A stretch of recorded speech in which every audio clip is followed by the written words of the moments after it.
सभी को नमस्कार। अपने पढ़ रहे थे कोशिका और कोशिका में अपनों ने लास्ट टाइम कोशिका यानी जिसमें अपने सिंगल मेम्ब्रेन, डबल मेम्ब्रेन और मेम्ब्रेनलेस अपनों ने कोशिका पढ़ ली थी, ठीक है। और लास्ट में अपनों ने बात किया था केंद्रक के बारे में कि केंद्रक क्या होता है, जिसमें अपनों ने स्ट्रक्चर के बारे में बात की, खोज के बारे में बात करी। तो ये केंद्र का जो मेन जो अपने को ध्यान रखना है वो आपके सामने है, ठीक है। अब अपने इससे आगे जुड़ी चीज़ें कौन कौन से हैं, जैसे गुणसूत्र हैं वो अपने बात करेंगे। उसके बाद जो अपनी अष्टसूत्री विभाजन है, समसूत्री विभाजन है, वो भी अपने बात करेंगे। तो चैनल पे नए हो तो चैनल को जरूर सब्सक्राइब कर लें, साथ ही बेल आइकन को भी दबा लें ताकि वीडियो की नोटिफिकेशन आपको डेली मिल सके। तो केंद्रक में आपको ध्यान रखना है सबसे मेन जो है स्ट्रक्चर, ठीक है। स्ट्रक्चर याद है तो यहाँ से क्वेश्चन बहुत से ऐड हो जाएंगे। एक जैसे लास्ट में पढ़ा था अपनों क्रोमेटिन, जिसकी खोज किसने की, फ्लेमिंग। तो अगर आपसे पूछ ले क्रोमेटिन बना किससे होता है तो ये ध्यान रखना, जो क्रोमेटिन है, क्रोमेटिन तो ये बना होता है डीएनए, आरएनए, हिस्टोन, ठीक है। इनसे मिलके क्या होता है, बना होता है। तो क्रोमेटिन कई बार पूछ लेते हैं कि किससे मिलके बना होता है। अब देखो अपना नेक्स्ट जो टॉपिक है वो है गुणसूत्र। तो गुणसूत्र पढ़ने से पहले उसमें डीएनए और आरएनए आता है। तो अपने को डीएनए थोड़ा सा जो बेसिक जो बातें हैं वो अपने पढ़ लेते हैं जो 9th और 10th की क्लास में, ठीक है। अब ऐसा नहीं है कि सिलेबस में नहीं लिखा हुआ, लेकिन डायरेक्ट नहीं तो इनडायरेक्ट वो डीएनए जुड़ा हुआ है आपके कोशिका से, ठीक है। तो अपने बात करते हैं अपने नेक्स्ट डीएनए। तो सबसे पहले तो बात करें कि डीएनए की फुल फॉर्म क्या होती है, तो ध्यान रखना डीऑक्सी राइबोस, फिर क्या आएगा nucleic acid, deoxy ribose nucleic acid. तो एक तो बात करें इसकी खोज, खोज किसने की, तो ध्यान रखना खोज किसने की, फ्रेडरिक मिशर ने। और बात करें डीएनए शब्द दिया किसने, तो जेकेरिस। और बात करें कि डीएनए पे आवेश कैसा होता है, डीएनए पे आवेश कैसा होता है, तो ध्यान रखना कैसा होता है, नेगेटिव यानी ऋणात्मक। उसके बाद बात करें कि जो डीएनए की जो अणु संरचना है वो किसने दी, डीएनए की अणु संरचना, तो ध्यान रखना ये किसने दी, वाटसन व क्रिक ने।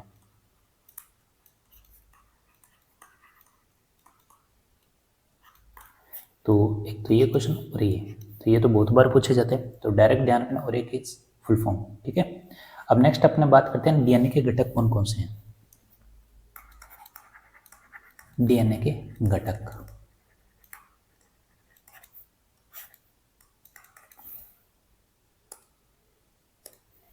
तो सबसे पहले तो ध्यान रखना डीएनए के 3 घटक हैं। एक तो है नाइट्रोजन बेस, जिसको क्या बोलते हैं अपने, नाइट्रोजनी क्षारक, क्षारक बोल दो या क्या बोल दो, क्षार। बेस क्या होता है, क्षार। दूसरा ध्यान रखो शुगर यानी शर्करा,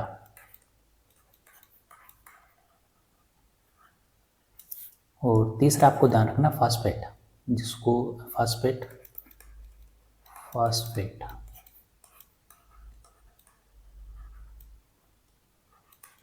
ठीक है।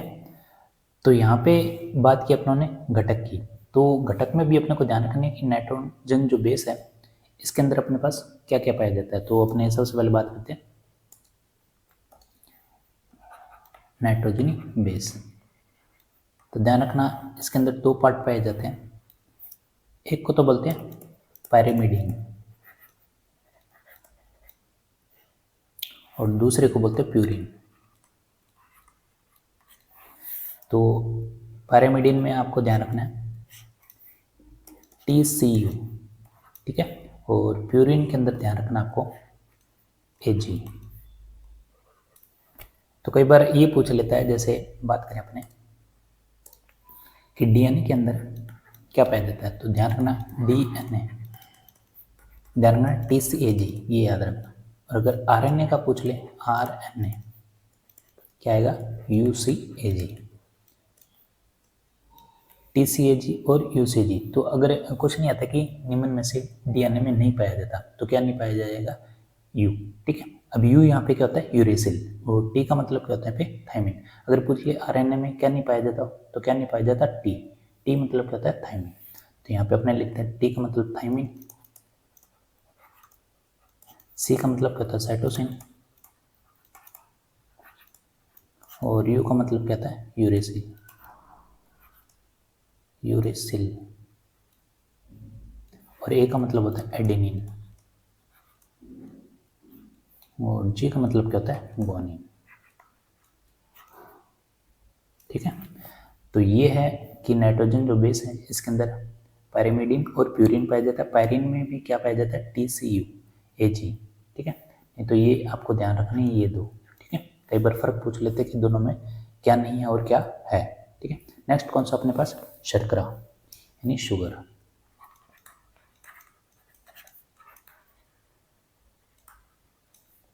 तो ध्यान रखना, अपने डीएनए पढ़ रहे हैं तो डीएनए में शर्करा होती है 5 कार्बन वाली। कितनी, 5 कार्बन वाली।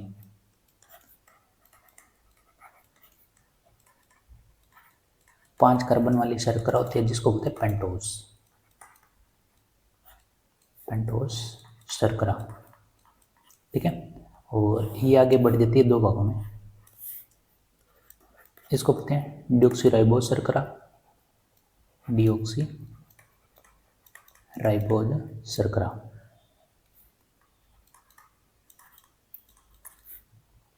और एक होती है राइबोज शर्करा,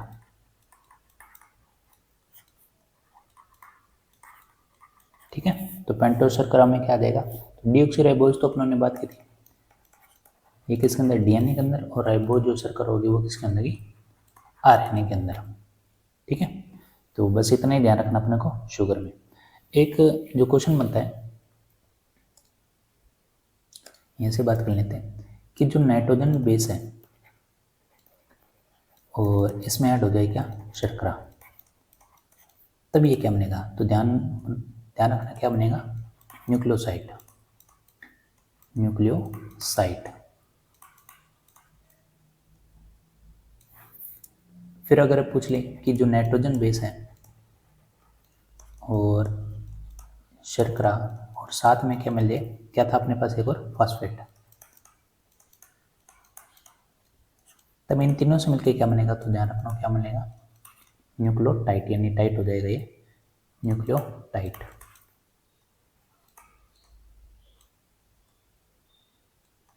ठीक है। ये तो बात होगी ये। अगर आपसे पूछ ले कि जो आपके पास न्यूक्लियोटाइड है इसके पेयर आ जाए, पेयर का मतलब 2 जोड़ी, तो अगर 2 जोड़ी आ जाए, 2 जोड़ी, तो ध्यान रखना 2 न्यूक्लियोटाइड मिलके क्या बनाते हैं, तो क्या बनाते हैं, पॉली न्यूक्लियोटाइड। तो पॉली लगाना आगे, बाकी वो आएगी न्यूक्लियोटाइड, ठीक है। तो 2 जोड़ी न्यूक्लियोटाइड मिलके क्या बनाते हैं, पॉली न्यूक्लियोटाइड, ठीक है। और ये इसकी श्रृंखला क्या कहलाती है, डीएनए और आरएनए। तो ध्यान रखना ये आगे किस में आ जाता है कि इसकी जो श्रृंखला है, यानी इसका जो स्ट्रक्चर है वही क्या होता है, डीएनए और आरएनए। तभी अपनों ने बात की कि इसमें घटक कितने पाए जाते हैं, 3। तीनों घटक से मिलकर क्या बनता है, न्यूक्लियोटाइड, यानी टाइट हो जाता है। इनकी जो 2 जोड़ी है, 2 जोड़ी मिलकर क्या बनाते हैं, पॉली न्यूक्लियोटाइड, और इसी की श्रृंखला क्या कहलाती है, डीएनए। तो यहाँ से अपने बात करें डीएनए की संरचना,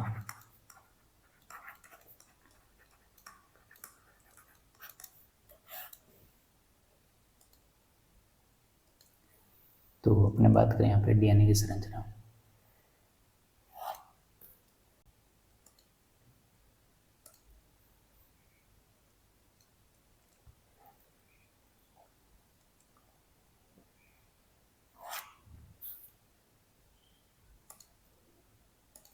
तो ये देखो यहाँ पे आपके पास 2 क्या है, पॉली न्यूक्लियोटाइड, तो ये श्रृंखला है आपके पास 2 पॉली न्यूक्लियोटाइड, ठीक है।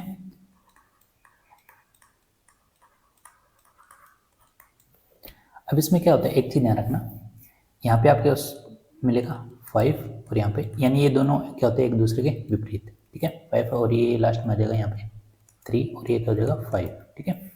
अब यहाँ पे आपके पास दो जो पॉलीन्यूक्लियोटाइड मिलकर बन रहा है, ध्यान देना ये दोनों क्या होता है, आपस में समांतर, ठीक है, समांतर होते हैं। और यहाँ पे आपके पास ये जो एक तो मिलेगी यहाँ पे छोटी खांच,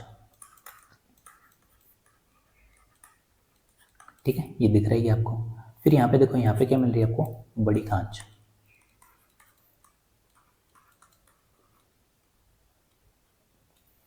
और ध्यान रखो, जो आपके पास दोनों खांचों के मिलके अगर आपसे पूछ ले लंबाई कितनी इनकी, यानी इनके बीच की लंबाई, तो इनके बीच की जो लंबाई है वो है आपके पास 34 एंगस्ट्रॉम, ठीक है। और इन दोनों के बीच की जो लंबाई है वो है 20 एंगस्ट्रॉम।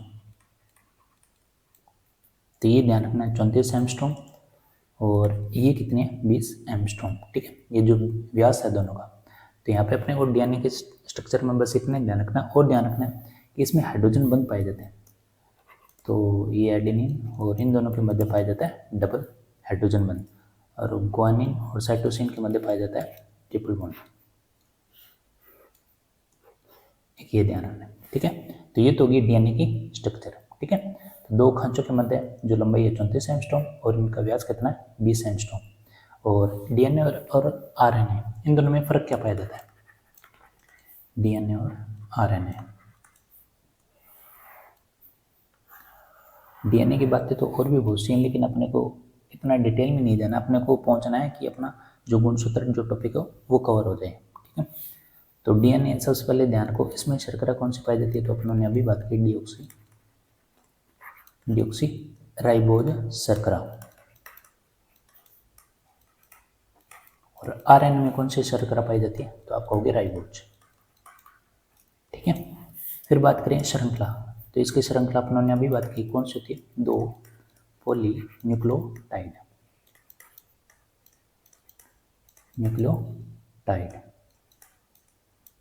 ठीक है। ये तो बात होगी किसकी, श्रृंखला की। और इसमें कैसे पाई जाती है, सिंगल यानी एक। और इसमें बात करें, इसमें क्या होता है, नाइट्रोजन क्षारक होता है कौन सा, थाइमिन। और इसमें जो नाइट्रोजन क्षारक होता है वो कौन सा है, यूरेसिल, ठीक है। और बात करें, ध्यान रखना डीएनए से आप डीएनए बना सकते हो, डीएनए से डीएनए बना सकते हो, जिसको क्या बोलते हैं, प्रतिकृति, या क्या बोलते हैं इसको, रिप्लिकेशन,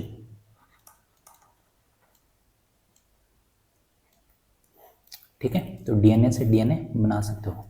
क्या आप आरएनए से आरएनए बना सकते हो, आरएनए से आरएनए, तो ध्यान रखना नहीं बना सकते, ठीक है। तो यहाँ से भी कई बार क्वेश्चन पूछ लेता है कि डीएनए से डीएनए बनाना क्या कहलाता है, डीएनए से आरएनए बनाना क्या कहलाता है, आरएनए से क्या बना सकते हो, तो ये भी चलो लिख ही लेते हैं अपने। देखो डीएनए से क्या बना सकते हो आप, आरएनए, ठीक है, जिसको बोलते हैं ट्रांसक्रिप्शन,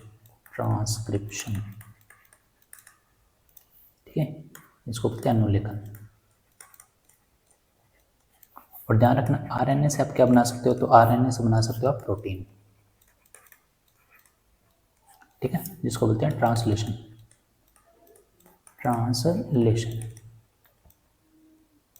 ठीक है, हिंदी में बोलते हैं अनुवादन। और क्या हो सकता है, एक अपनों ने अभी बात की थी कि डीएनए से आप क्या बना सकते हो, डीएनए, जिसको क्या बोलते हैं, रिप्लिकेशन। और हिंदी में क्या बोलते हैं इसको, प्रतिकृति, ठीक है। तो ये तीन चीजें जो आपको ध्यान रखनी है, ठीक है। डीएनए से आरएनए बनाना क्या कहलाता है, आरएनए से प्रोटीन बनाना क्या कहलाता है, और डीएनए से डीएनए बना सकते हो, लेकिन आरएनए से आरएनए नहीं बना सकते। अब चलते अपने टॉपिक पे, जिसको बोलते हैं, क्या बोलते हैं, क्रोमोसोम। देखो यहाँ से एक क्वेश्चन भी आ सकता है, कई बार फुल फॉर्म पूछ लेते हैं, फिर क्योंकि आपको पता है अध्ययन बोर्ड का सीधा सा है कि 9th और 10th की जो भी बुक है वहाँ से कैसा भी क्वेश्चन आ सकता है, तो सिलेबस तो है ही, तो उससे चीज़ें जो जुड़ी हैं वो भी आपको ढंग से पढ़नी है, ठीक है। अब बात करते हैं अपने गुणसूत्र के बारे में, यानी क्रोमोसोम।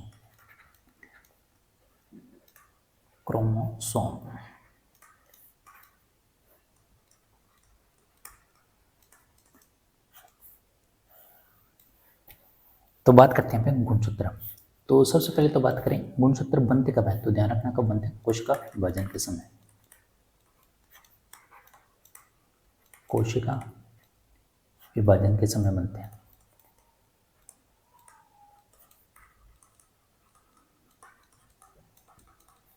कौन बनते हैं? गुणसूत्र। सबसे बात तो यही कि गुणसूत्र बनते हैं।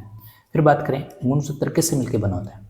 गुणसूत्र तो किससे मिलकर बना? तो ध्यान रखना डीएनए, आरएनए और किससे? हिस्टोन प्रोटीन से। हिस्टोन प्रोटीन,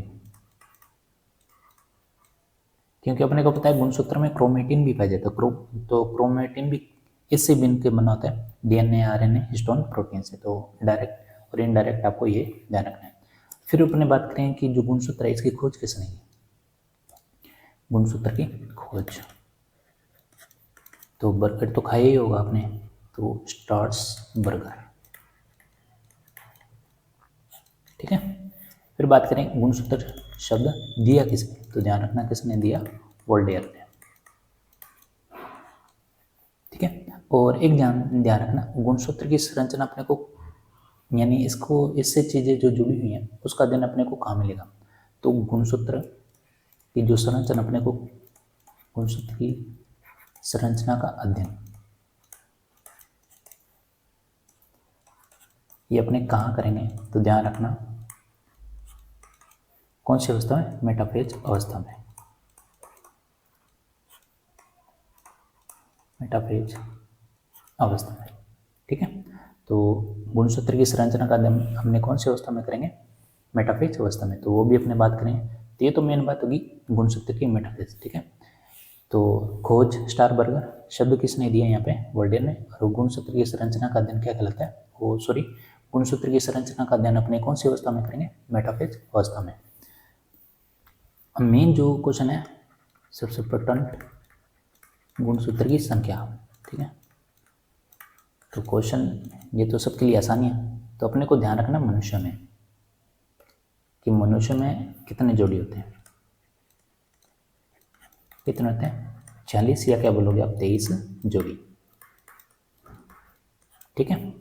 जहाँ पे अपने बात करें कि मेल और फीमेल की, तो मेल में होते हैं 22 प्लस एक्स वाई और फीमेल में होते हैं 22 प्लस एक्स एच। ठीक है। तो यहाँ पे आपके पास ये किस प्रकार पाए जाते हैं? 2 जोड़ी, तो ये भी ध्यान रखना है। तो इसके क्या होता है? 23 जोड़ी हैं। 23 जोड़ी ये बटे हुए हैं 2 प्रकार में।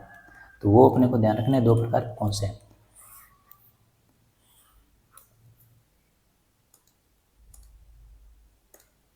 ठीक है। एक को तो बोलते हैं कायिक गुणसूत्र,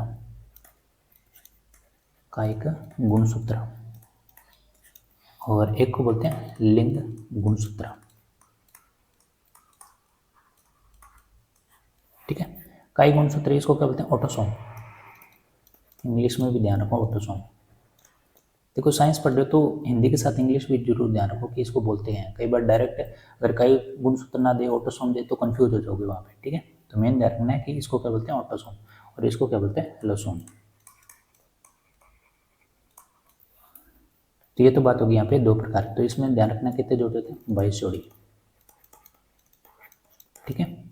तो ये जो 22 आपको दिख रहे हैं, ये 22, इनको क्या बोलते हैं? कायिक गुणसूत्र। और जो एक्स वाई और क्या है आपके पास? एक्सेस, तो ये होते हैं आपके पास एक जोड़ी, एक जोड़ी जो किसका निर्धारण करते हैं? लिंग का। ठीक है। तो डबल एक्स और ये क्या है? X Y. तो ये तो बात होगी किसकी कि आपको ध्यान रखना है सिर्फ मनुष्य का। और यहाँ से क्वेश्चन कई बार अगर थोड़ा और ढंग से पूछे, ये पूछ लेते कि सर्वाधिक गुणसूत्र किस में पाए जाते हैं, न्यूनतम गुणसूत्र किस में पाए जाते हैं, तो वो भी अपने लिख लेते हैं। तो सबसे पहले बात करें सर्वाधिक गुणसूत्र किस में पाए जाते हैं? सर्वाधिक गुणसूत्र तो अपने दोनों में बात कर लेते हैं, पादपों में और जंतु में।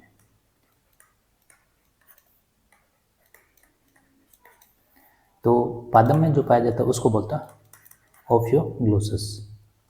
ओफियोग्लोसस। तो एक पादप है जिसको बोलते हैं ओफियोग्लोसस रेटिकुलम। तो अगर आपसे पूछे कितने गुणसूत्र होते हैं, ध्यान रखना 1260। ठीक है। और जंतु में पूछ ले तो जंतु में बोलते हैं एलुकेंथा। एलुकेंथा। और इसमें तो इससे भी ज़्यादा, यानी कितने 16 गुणसूत्र, 1600। ठीक है, ये तो हो गया सर्वाधिक। न्यूनतम की बात करें,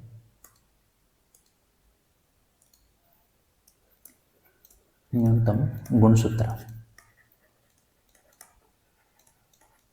तो न्यूनतम गुणसूत्र बात करें पादपों में और किसमें, जंतु में। तो पादप में जो न्यूनतम गुणसूत्र पाए जाते हैं वो पाए जाते हैं म्यूकर हेमिलिस, म्यूकर हेमिलिस। कितने पाए जाते हैं, 2। और जंतु में बात करें तो इसको बोलते हैं हेस्केरिस, हेस्केरिस। और इसमें भी कितने पाए जाते हैं, 2। ठीक है, तो न्यूनतम की बात होगी, सर्वाधिक बात होगी। और एक क्वेश्चन एग्जाम में भी आया हुआ है, आपसे पूछे सबसे लंबा गुणसूत्र,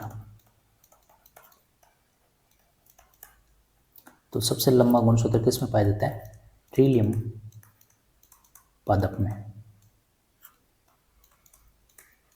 ठीक है, तो ये तो बात होगी गुणसूत्रों की, कि यहाँ से डायरेक्ट अगर क्वेश्चन बनता है तो ये आपको ध्यान रखना है। ठीक है, तो एक चीज ध्यान रखो कि जो पादप है और जंतु, इसमें गुणसूत्र किस में लंबा होता है, तो ध्यान रखना पादपों में ज़्यादा लंबा होता है जंतु के मुकाबले। तो गुणसूत्र लंबा आपको किस में मिलेगा, पादपों में। अगर आपसे पूछे सबसे लंबा गुणसूत्र किसमें, तो किसमें, ट्रिलियम पादप में। ठीक है, अपने को ये तो पता ही है कि माता में जो गुणसूत्र होता है XH, और पिता में क्या होता है, XY। ठीक है, उसके बाद क्या होता है कि यहाँ से आपके पास XS और यहाँ से क्या आ जाएगा, XY। ठीक है, अब देखो यहाँ पे आपके पास जो जेंडर का जो निर्धारण करता है वो कौन करता है, तो ध्यान रखना कौन करता है, पिता। कि ऐसे देखो X यानी ये क्या हो जाएगा, बालिका, और Y से क्या हो जाएगा यहाँ पे, बालक। तो ध्यान रखना लिंग का जो निर्धारण है वो कौन करता है, पिता करता है। ठीक है, तो एक क्वेश्चन भी है और फर्स्ट ग्रेड में आया हुआ है कि एक बालक X गुणसूत्र प्राप्त करता है। ठीक है, तो ऑप्शन आपका पिता से, माता से, या दोनों से, या ऑप्शन कौन सा है, दोनों से नहीं। ठीक है, तो यहाँ से एक बालक X गुणसूत्र प्राप्त करता है, तो आपके पास स्ट्रक्चर है, तो इसको देख के बताओ कि आंसर क्या होगा। तो यहाँ पे देखो बालक, बात किसकी, बालक, और बालक कौन सा गुणसूत्र है, X। तो यहाँ से आप सीधा आ जाओ बालक पे। बालक पे देखो यहाँ पे X है, ये कहाँ से मिल रहा है आपको, तो कहाँ से मिल रहा है, माता से। तो इसका आंसर क्या आएगा, B। ठीक है, तो ये भी ध्यान रखना है। स्ट्रक्चर याद है, तो ये भी स्ट्रक्चर तो याद होगी क्योंकि 10th में बहुत बार बनाया होगा इसमें। तो ये तो बात होगी आपकी कि इस प्रकार के भी क्वेश्चन आ सकते हैं। अब अपने बात करते हैं कि गुणसूत्र की संरचना कैसी है। गुणसूत्र की संरचना,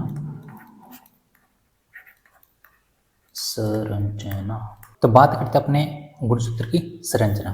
तो यहाँ पे अपने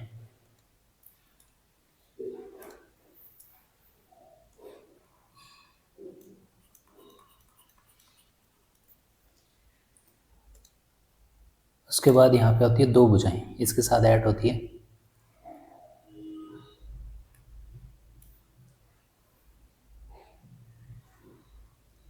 ये 2 भुजाएं, क्या होती है इसके साथ ऐड।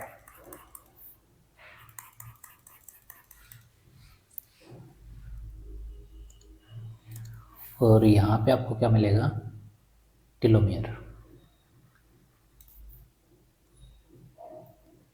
ये टेलोमियर है। ठीक है, और इसके अंदर मिलेगा आपको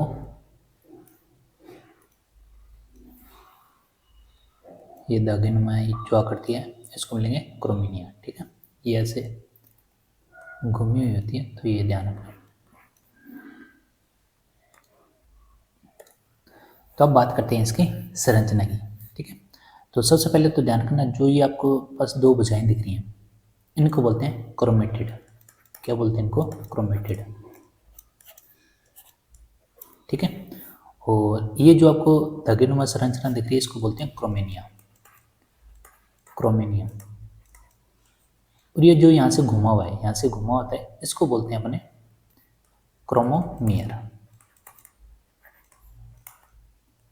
ठीक है, और बात करें तो ये जो आपके पास दोनों भुजाएं इससे ऐड होती है, इसको बोलते हैं सेंट्रोमियर। क्या बोलते हैं इसको? सेंट्रोमियर।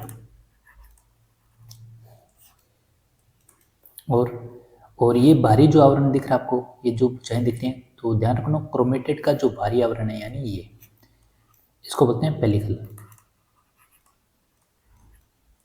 और ये जो रेड में आपको दिख रहा है इसको बोलते हैं टेलोमियर। ठीक है, टेलोमियर।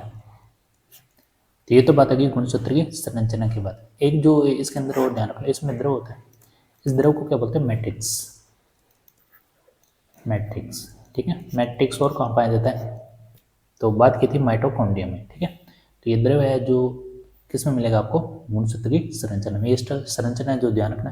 तो ध्यान रखना दो जो भुजाएं हैं क्रोमेटेड है, किससे जुड़ी होती है? सेंट्रोमियर से। और इनके सिरों पे क्या पाया जाता है? तो ध्यान रखना टेलोमियर। क्या पाया जाता है? टेलोमियर। तो यही ध्यान रखना अपने को।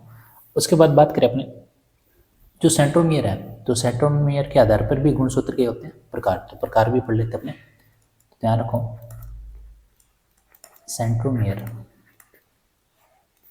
के आधार पर गुणसूत्र के प्रकार।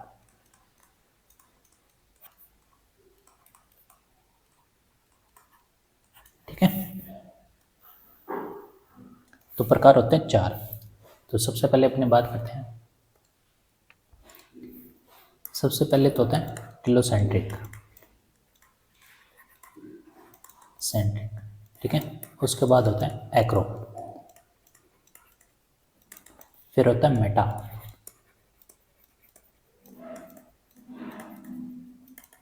और चौथा होता है आपके पास सब मेटा, सब मेटासेंट्रिक। इंग्लिश में ध्यान रखो तो अच्छी बात नहीं है, हिंदी में भी ध्यान रख लो। इसको बोलते हैं शीर्ष केंद्री, और जो एक्रो है इसको बोलते हैं उप शीर्ष केंद्री। और मेटा की बात करें तो इसको बोलते हैं मध्य केंद्री। और लास्ट आ जाएगा आपके पास सब का मतलब पता ही क्या होता है? उप मध्य केंद्री। तो यहाँ पे आपके पास सेंट्रोमियर के आधार पर गुणसूत्र के जो प्रकार है कितने? 4। ठीक है, अब यहाँ पे इसकी शेप पूछ लेते हैं कि इसकी शेप कैसी है। तो ध्यान रखो, तो यहाँ पे आपके पास चारों की शेप अलग अलग बना देते हैं हमने।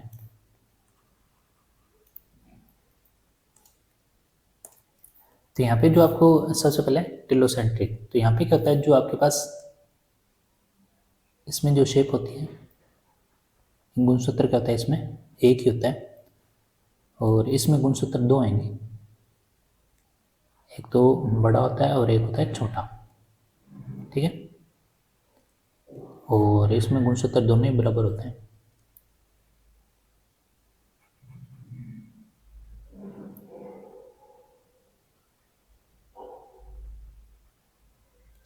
और इसमें एक गुणसूत्र होता है बड़ा और एक गुणसूत्र होता है छोटा।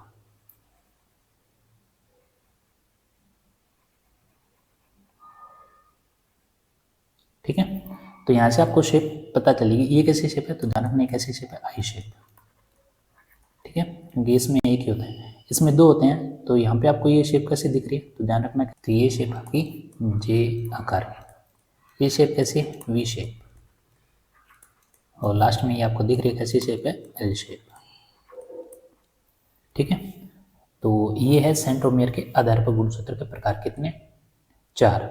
टेलोसेंट्रिक, एक्रोसेंट्रिक, मेटासेंट्रिक और सब मेटासेंट्रिक। तो ध्यान रखना है यहाँ पे, जो यहाँ पे सेंट्रोसोम जो होते हैं ये कहाँ पाए जाते हैं, यानी जिसको सेंट्रोमियर बोलते हैं, सिरों पे पाए जाते हैं। और एक्रो में जो आपके पास सेंट्रोमियर है वो कहाँ है? सिरों के करीब। ठीक है, लेकिन एक छोटा एक बड़ा पाया जाता है। ठीक है, कई बार क्या होता है जे शेप ना देखे ये वाई भी पूछ लेता है, तो एक ही बात है। और ये क्या है आपके पास? वी शेप, यानी ये कहाँ पाया जाता है? मध्य में।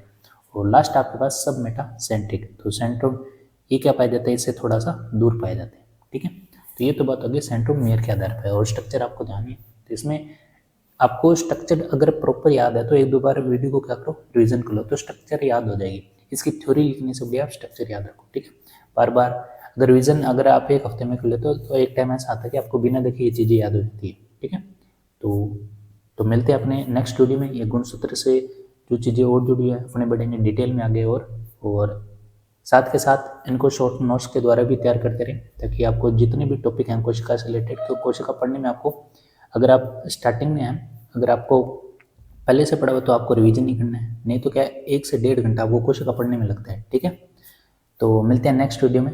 धन्यवाद।